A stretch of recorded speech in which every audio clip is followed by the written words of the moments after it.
Rockers, welcome back. Crypto Connie here. It is Bitshares now, along with Stan, Larimer, and myself. There's the crowd roaring again. I don't know where this crowd's coming from, but they love you, Stan. Godfather of Bitshares. Hey, Stan, so here's a good one for you. As I don't know what the answer is, but I think it's a little whack because you kind of said this to us before on one of the other past shows. Who leads the Bitcoin industry right now? Who's the leader? Well, that's a really good question. In fact, I'm going to give a little presentation on that coming up Monday night in Austin, Texas. There's a meetup group. 250 people or so are signed up to attend, and I've been asked to speak there at that meetup and talk to people. It's mostly people that are interested in knowing how to do business opportunities and fintech type people who are looking for what's a good thing to invest in and so on. Not just at the individual coin level, but what kind of companies can they build on the system. Oh, excellent. Real quick, can anybody go to it? Anybody? Oh, yeah, it's wide open. And if you want to know the details about it, I posted a flyer on Steemit, my latest article there. So you just go to @Stan, steemit.com/@Stan, and that gives you the list of all of my articles. And right at the top is the one that we're talking about right now that shows where that's happening. Okay, and I'll put it in the description below as well, Blue Rocker, so you can find it too. So it's much easier. Okay, so yeah, what are you going to talk about there? Well, the fundamental thesis that I've discovered from going around and talking to CEOs all over the place is sometimes everybody likes to go with number one, right? Yeah, so, absolutely. They say, what should I build my new company business on? Well, Bitcoin's number one. It's just gone over $7,000 in price. Everybody knows about Bitcoin. It's the first one there. I guess I'll build my business on Bitcoin. Then Ethereum comes along and says, not so fast. We're only 20% the size of Bitcoin, but we've got all kinds of flexibility. You can program all kinds of new features and stuff using our programmable blockchain. And, we've got things that work like Bitcoin. So you should use ours. And then you've got, of course, Bitshares, the one I'm associated with, which is coming along and saying, no, you don't want to build a business on either of those. You want to build it on Bitshares as a platform. Well, all right. Each one of those companies is claiming to be number one in terms of what they think is the important thing.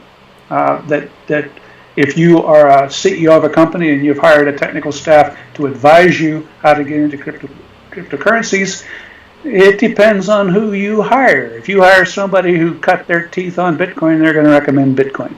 If you hire somebody who's gotten excited about Ethereum, they're going to tell you, yeah, I've been dying to do a project on Ethereum. I've just spent months learning how to program in Ethereum.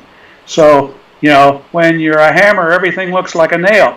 If I'm an Ethereum expert, I want to use Ethereum because if I tell you to use Bitshares, I don't know anything about Bitshares, I can't work on the project. You're going to have to hire somebody that knows about Bitshares. So the advice you get is inherently biased by what the people think they know that are advising you. What have they chosen to invest their time in?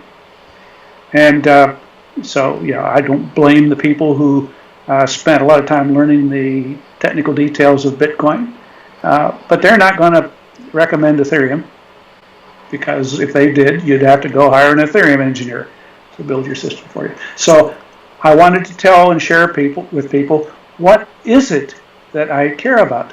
Do I care? And I basically said there's 3 different axes that you could compare, and Bitcoin is number one on the market cap axis. It's, when you sort everything by market cap, Bitcoin's way out in front of everybody. So people say Bitcoin's number one. It's got the biggest market cap. It's also the least useful. So along the utility axis, all Bitcoin does is transfer Bitcoins from one person to another. It does it slowly. And the only thing good about it is a lot of people accept Bitcoin, so its utility factor is I do one thing, and a lot of people know about me. Whereas Ethereum maxes out the utility axis. It's not as big on the price axis as Bitcoin is, but it's pretty big. Its main claim to fame is it's programmable. It's got all kinds of people can put their own applications onto the Ethereum chain and don't have to invent their own blockchain, and they can build all kinds of new applications. So it's a very useful chain, and so we'd give it full credit. It's number one in utility. It's not number one in price. That's Bitcoin. Now, Bitshares comes along and says, guys, utility's nice, but if I'm building a company project, I don't need all the amateur people in the world to be able to come up and modify my code on the fly. I want to get a single application, rock solid, and I don't care how much the underlying platform is worth. I want to know, can it deliver a service to my customer? What do my customers expect? Well, they don't expect when they come to my website and want to buy things for me to say, would you please wait for a half hour or a day until Bitcoin transfers my money? Okay. And they're not going to be interested in Ethereum for the same reason. Who wants to have a thing take a whole minute to happen? That's much faster than Bitcoin, but still it's slow. We're used to, it's actually painful to use a credit card, right? You got to sit there and wait for it to. It is painful. You're right. It's painful. You got to wait for it to call up the credit card company and get it. It's so sad. Yeah. Whereas with Bitshares, before you can say done, it's done. It averages 1.5 seconds to get a transaction done. So if you're talking about trying to handle a lot of customers with your business, you'd like to have them not waiting. You'd like to have them have a good experience with your digital currency. The other thing about it is how many transactions can you do a second? Bitcoin and Ethereum both fall into the slowest kind of transactions, which is based upon the fact that they do mining, and mining is inherently slow. And so it falls into the maybe 3 to 30 transactions per second. You say 30 transactions per second? Wow, that's fast. That's as fast as images show up on my TV. 30 times a second, I get a new frame displaying. That sounds fast. Well, yeah, not when every company in the world is building on top of that same blockchain, trying to use that same 30 transactions per second. And what we have right now is a lot of companies who've decided to build on top of Ethereum, and when they all deploy their software and start bringing in their customers, and some of them have millions of customers that they want to bring in, and they're planning on bringing in maybe 40,000 new customers a day, and all those start doing it, guess what? Everything's going to crash because they all built on something that can't handle them all. It's like a little footbridge, and you have all the world's beltway traffic coming across this little footbridge. So when I go and I tell the executives at these different companies, I'm real impressed with your business concept. I'm amazed that you can bring 40,000 people in a day. Wow, that's going to be huge. What are you going to do when none of them can access your system? Well, what do you mean none of us can access the system? Well, they're all lining up for those 30 transactions per second. How are you going to do that? And they turn to their technical advisors and say, is that true? And technical advisors say, well, yeah.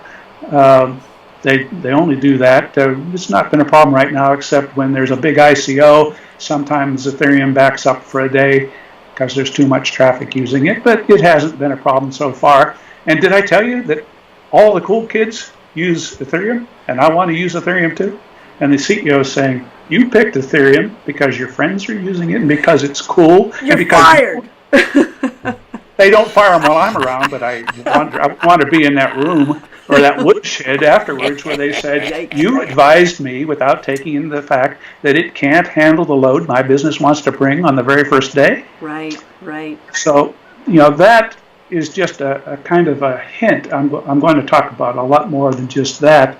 Excellent. I'm going to talk about the fact that there's kind of a whole group of new product offerings that fall into either the proof of work mining camp or the Bitshares camp, which is light years faster, and show people that when they're trying to build their businesses, they really need to take that into account. And then we'll talk about some of the cool new options that are coming out with ICOs. I'll probably mention about the fact that a lot of ICOs that have been offered so far, that's the initial coin offerings that have been happening, that's got the whole industry in an uproar, are blatantly illegal securities. And therefore, if you've invested in them, there's a risk that governments will come along, seize all those assets, close those companies, and you won't get your money back.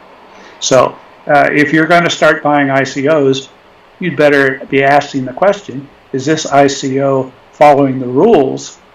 China has one set of rules, Europe has a set of rules, the US SEC has its rules, and most of the ICOs that have been offered out there have blatantly thinking that they don't have to follow the rules. So be looking for that. So I'll be talking about all those kind of things coming up on Monday night. We're going to film it, and eventually it'll be available for everybody to see. Okay, and hey, we'll ask you more of those questions as well here on Bitshares Now. So in the description below, we'll put down where Stan's going to be, so some of you might be able to go and see him in person. If so, go up there, make sure you say hello to him, and let him know that you're a blue rocker for sure. And maybe he'll put you up front or something like that. Maybe he'll throw a BitShare your way or something, right? Blue Rock BitShare giveaway. We got to do something like that. So we got to do something like that. That'll be cool. All right, so, well, you have a good time out there. We'll be cheering you on from afar, hoping nothing happens to you. You know, we don't want you to be up there speaking and get a little cough or tickle in your throat, do something embarrassing like that or anything like that. Now you're trying to jinx me, Connie. No, we want to make sure your fly's zipped up, stuff like that. You know what I mean? We'll be hoping that everything works out for you and you don't get jinxed. So we're really looking forward to the chance of meeting everybody there. That's really cool. All right, well, we will definitely put down below where you can see Stan if you guys are in that area too. And you know what, Stan, let us know some of the other places that you're going in the future too. So we'll keep everybody informed of where you are so they can meet you too. So Bitshares Now here on Blue Rock Talk with Connie Willis, Stan Larimer, and Crypto Connie, right? I'm Crypto Connie. All right.